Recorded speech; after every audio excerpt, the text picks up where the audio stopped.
I never meant for it to happen. He was older, confident, my mom's boyfriend. But the way he looked at me that night, it wasn't casual. It was like he saw something in me. And when he closed my door, I didn't stop him. Welcome to True Gay Tales, where secrets unfold and emotions get real.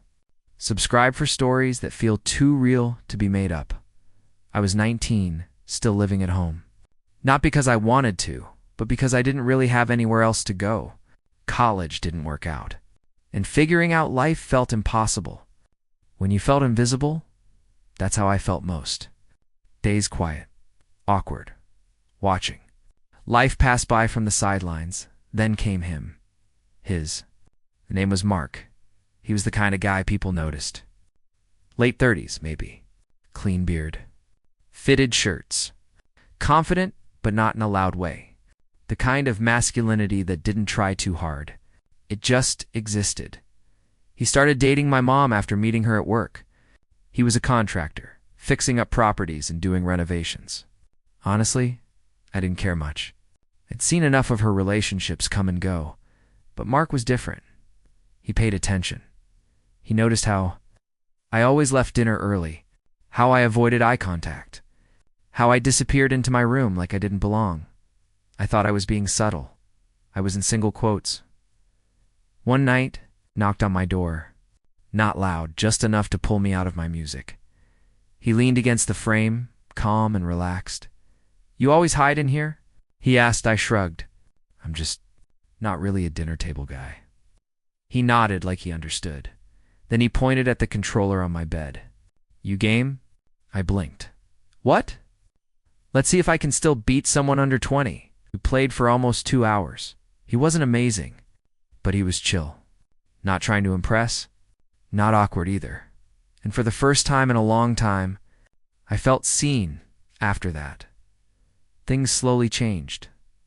He asked about my day, helped me fix my laptop, brought me coffee when I stayed up late editing photos. Small things, but when you're not used to being noticed, small things feel huge. One weekend, my mom went out of town to visit her sister. It was just me and Mark. That night, he cooked. Like, actually cooked. Not frozen food. We ate pasta. He even let me have a glass of wine. Then we watched a crime series on the couch. Somewhere between episodes, he asked quietly, "You ever been in love?" I laughed. "I don't think so." He looked at me. "But you felt something, right?" My heart skipped. "Yeah, maybe." He nodded. That stuff's confusing when you're young, especially when no one talks about it. I wanted to ask what he meant, but I didn't. The silence felt comfortable. Later that night, I was brushing my teeth when I noticed my bedroom door was open. I always closed.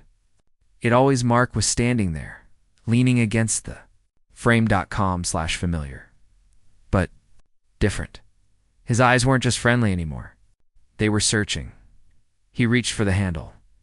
"I'll close it if you want," I said nothing. So he closed it. The room felt warmer, heavier, like the air had changed. My heart raced. My skin tingled. He leaned against the door, waiting. "You okay?" he asked softly. I nodded. Even though I wasn't sure, he stepped closer then. Closer, until we were standing inches apart. He didn't touch me. "Not yet. I won't do anything you don't want," he said, and he meant it. He gave me space to say no, but I didn't because I didn't want him to. Stop. And that scared me. My breathing got shallow. Not from fear, from wanting. "You're shaking," he said. I hadn't even noticed. Slowly. He placed his hand on my arm, not in a wrong way, just grounding. Me. Warm, steady, real. "I see you," he whispered. Those words hit me harder than anything else. I leaned in first, not to kiss him. I rested my forehead against his chest, and he let me. He gently held the back of my neck. No pressure. No expectations. Just quiet understanding. After a while, he whispered, "You should sleep." I didn't want the moment to end, but he stepped back, looked at me once more, and left. The door stayed half open, like he was reminding me. I had a choice. I barely slept. The next morning was strange. Not bad. Just different. He was in the kitchen making coffee, shirtless, sweatpants, messy hair, like nothing had happened. Morning, he said. Hey, I replied. He poured me a cup without asking. We sat in silence. Then he spoke. Last night? I didn't cross a line, right? I looked up. No, you didn't. He nodded. Good. I'd hate myself if I made you uncomfortable. I stared at my cup. It didn't feel weird. I whispered. He met my eyes not with guilt, not with desire, with understanding. Something had changed, and neither of us could ignore it that day. We barely talked. We watched TV, ate leftovers, but everything felt electric that night. I stayed up again. My door was cracked open around midnight. I heard soft footsteps, and there he was, standing in the doorway, just like before. No words this time. He stepped inside and quietly closed the door behind him. I sat up in bed, my heart racing. He walked over slowly and sat beside me, not touching, just close enough to feel his presence. I couldn't sleep, he said softly. Me either, I whispered. There was a pause. Then I finally asked the question I'd been holding inside. Is this wrong? He didn't flinch. It's complicated, he said. But it's not wrong. Not if it's real. I studied his face in the dim light, and then something slipped out of me before I could stop it. I don't want to feel invisible anymore. His jaw tightened slightly, like those words hit something deep. He leaned forward and placed his hand over mine. You're not invisible, he said. Not to me. And that's when I let him hold me. For real this time that night. I didn't think about labels. I didn't care what it was called. I only knew it felt good to be close to someone who truly saw me. Not as my mom's kid. Not as a burden. Just me, so I didn't pull away when his thumb brushed my hand or when his other hand rested gently at my waist. His touch was soft, but it burned. In that quiet way that makes you want more. We didn't kiss. Not yet, but the way he looked at me searching. Asking without words felt more intimate than anything physical. He rested his forehead against mine and whispered, You're allowed to want this. Couldn't answer. My throat was tight. I didn't know if I was about to cry or pull him closer. He didn't move. He just stayed, holding me like he wasn't afraid of what I might feel, and something inside me finally broke open, slowly. I reached up and wrapped my fingers around his wrist, just holding on. We stayed like that, forehead to forehead, hearts beating too loud, until he whispered, Get some sleep. When he stood up to leave, I stopped him. Wait. He turned. You can stay, I said quietly. Just stay. Not like that. Just here? His face softened. You sure? I nodded, so he climbed into bed beside me, fully clothed, no touching, just two people sharing the same space, same quiet, and for the first time in forever. I slept like I was safe. When I woke up, he was gone, but the door was cracked open again, and a folded blanket sat at the end of my bed. That small gesture meant more than he probably knew. It meant he cared, close but careful, and somehow that made me want him even more. Later that day, Mom came home. I heard her keys, her voice in the kitchen, and everything felt sharp again. I stayed in my room for hours, pretending the world didn't exist. When I finally came out for water, Mark was on the couch watching a movie with the volume low. Mom was already asleep. He glanced at me and gave a small nod. Not too much, just enough to say, I see you. I sat on the other end of the couch, heart pounding. We didn't talk. After a while, he handed me a blanket. I wrapped it around my legs. We sat 2 feet apart, with 1,000 unspoken things between us. During a quiet scene, he whispered, You okay? I nodded. You. He gave a small smile. Trying to be, that silence said. Everything he was trying not to mess this up, trying to be decent, and that only made me want him more. I shifted. Closer, he noticed, but didn't react. Then I did something. Stupid. Or maybe brave.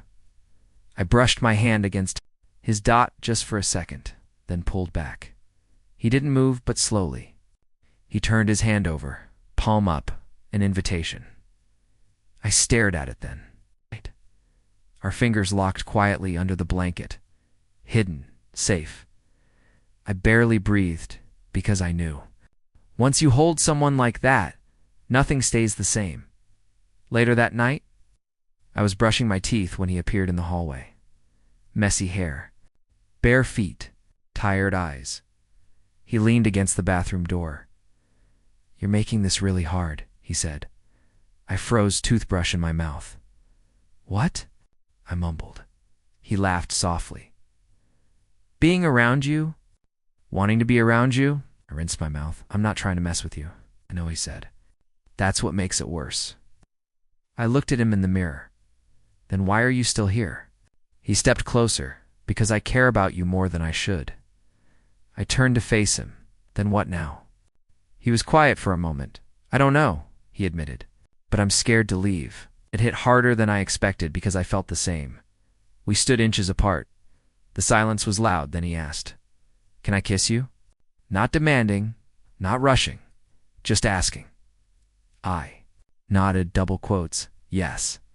And he kissed me, slow, careful, like he wanted to remember it, like I did too. It didn't last long, but it stayed with me, even after we pulled apart, even after we both stepped back. Hearts racing. Something had changed. We both knew it. He ran a hand through his hair. I shouldn't have. I stopped him. "You asked?" I said yes. He searched my face for regret. There was none. "If you regret it," I said softly, "just tell me." He shook his head. "No, I don't. That's the problem." "So what is?" I asked. He sighed. "You're you, and I'm not supposed to want you?" "Why not?" I whispered. "Because of your mom. The age gap. This family. Everything." Paused. "And because I think about you all the time." Silence. My chest tightened. "Even when I try not to," he added. Something cracked open inside me again, so I stepped closer and said quietly, "Then stop trying not to." He looked at me, completely honest. "If I stay here," he whispered, "I'll cross the line again." "I know I will." My heart dropped. "You're leaving?" "Maybe I should." "No," I said too fast. "I don't." "Want you to go?" His voice shook. "Then tell me what to do." I walked right up to him. My hands were shaking. My heart was pounding. And I said the truest thing I'd said in months. "Stay. Stay for me." He didn't hesitate this time. He kissed me. Again, deeper, like he'd been holding back for weeks, and when his hand slid gently under my shirt. I didn't stop him. Not because I wasn't scared, but because I wanted him. Because I wanted this. We moved together like something inside us had finally been set free. His lips brushed my neck. My fingers tightened in his shirt. Soft breaths filled the space between us, and the world faded away. He lifted me onto the bathroom counter and stood between my legs. And in that moment, the way he looked at me, I didn't feel like a kid anymore. I felt wanted, equal, real. Then a sound snapped us back. A door creaked. Footsteps. We froze. He pulled away fast, breathing hard. "Go to your room," he whispered. "Now." I ran. My heart slammed in my ears. I jumped into bed, still feeling the warmth of his hands on my skin. Then I heard my mom's voice. "Babe, you still up?" "Yeah," he answered calmly. "Just brushing my teeth." "Okay, I'm going to sleep." An hour later, he came to my door, knocked softly, didn't come in. "You okay?" He whispered. "Yeah," I whispered back. "Me too." Then he walked away. The next day was hell. We barely looked at each other. Every glance felt dangerous, and Mom, completely unaware. Talking about dinner plans and weekend markets like nothing was wrong. Meanwhile, Everything inside me was falling apart because I wanted him. Not in a reckless way, in the quiet, aching way, the kind that hurts when you're lying awake, missing someone who's only a room away. That night, I left my door cracked. He didn't come. I knew why. It was too risky too soon. I barely slept. I replayed every second, every breath, every touch the next morning. I found a note on my desk. Can't keep pretending this is nothing. I don't want to hurt anyone, especially you. I've never felt this before. If you still want this, meet me in the garage. 10:30, my heart went wild. By 10:28, I was already there, arms crossed, trying not to shake. He arrived right on time, closed the door, leaned against it. We just stared at each other. I need to hear you say it, he said. Say what? That you want this too. That this isn't just a fantasy. I stepped closer. I've never wanted anything more in my life.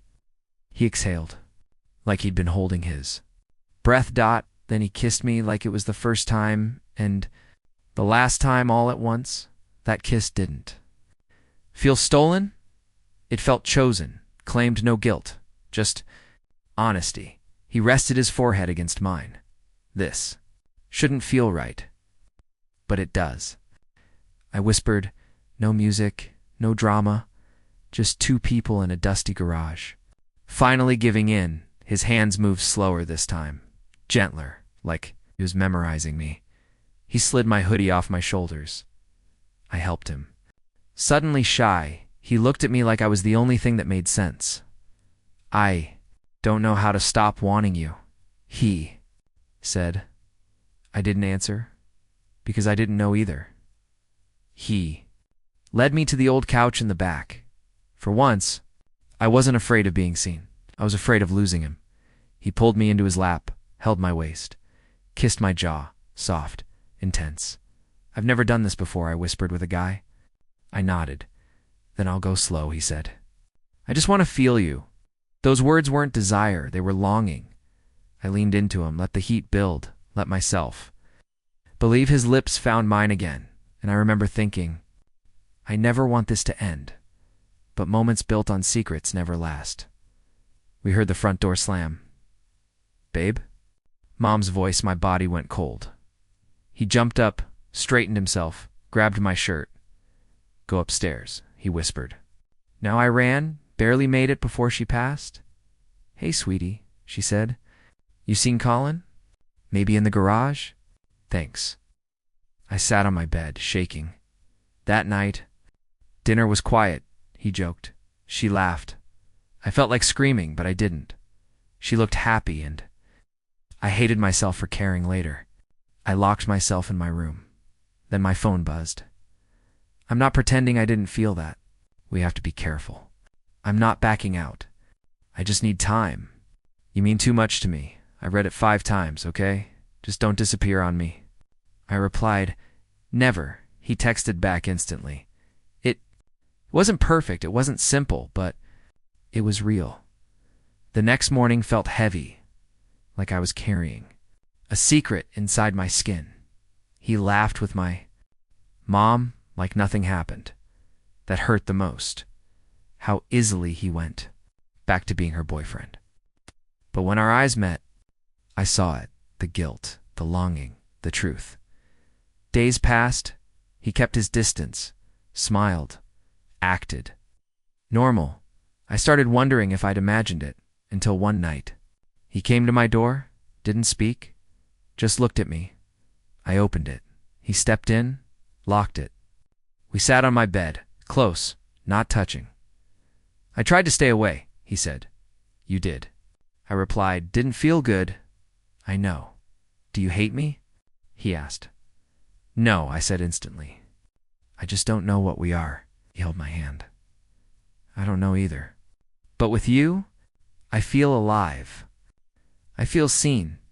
My heart stumbled. I leaned in. He met me. Halfway, that kiss felt right. He stayed that night, not for anything wild, just to hold. Me, we fell asleep together. I woke first, watched him, breathe, peaceful, honest, later. We talked about her. About us. I'm ending it, he said.